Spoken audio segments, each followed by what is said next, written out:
eu sou o professor Edson Cabral e nós iremos conversar um pouco agora sobre o capítulo Climatologia Aeronáutica do livro Meteorologia Aplicada à Aviação. Esse capítulo procura explicar como os dados climatológicos, os dados meteorológicos de longo prazo, podem ser utilizados em várias áreas da sociedade e de forma específica na aviação. Por exemplo, quando se pretende construir um novo aeroporto em determinado local.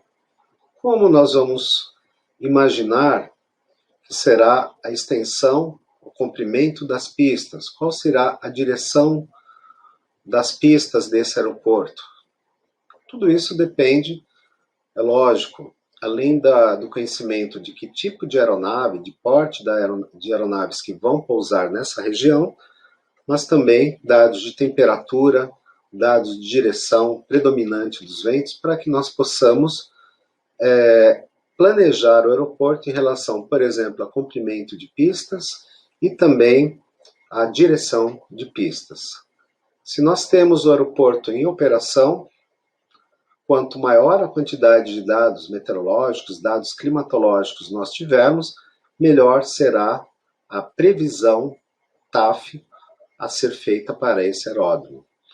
Uma quantidade cada vez maior de informações meteorológicas, climatológicas, vai fazer com que nós melhoremos as previsões de pouso e decolagem na área desse aeródromo.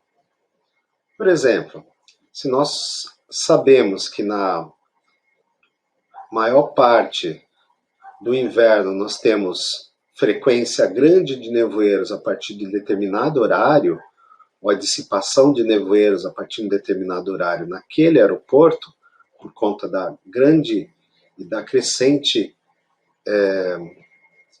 melhoria de informações, de quantificação de informações meteorológicas. Então a gente amplia os dados climatológicos ano a ano e a previsão ela tem seguramente uma melhoria em relação ao seu acerto.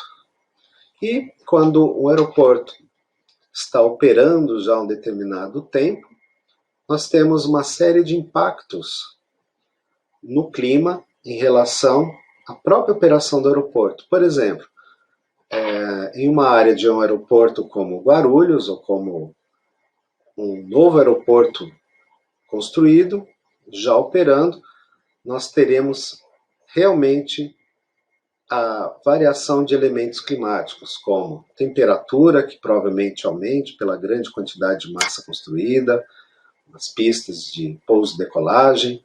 Provavelmente nós tenhamos a umidade relativa do ar diminuindo pelo aumento de temperatura. É possível que tenhamos uma variação maior das chuvas no local. Então, a partir do momento que nós tenhamos um aeroporto funcionando, nós temos vários impactos ambientais associados ao clima. E nesse capítulo ainda abordamos como esses dados climáticos podem, em várias fases de um aeroporto, servirem para a operação desse aeroporto. Estudamos também os estudos de impacto ambiental, as interferências dos elementos climáticos e como esses dados obtidos nos aeroportos podem auxiliar várias áreas da sociedade. Por exemplo, dados para empresas de energia elétrica, dados para empresas que estudam poluição atmosférica. Então, os dados climatológicos são fundamentais para a aviação e também para várias outras áreas da sociedade. Um abraço e obrigado.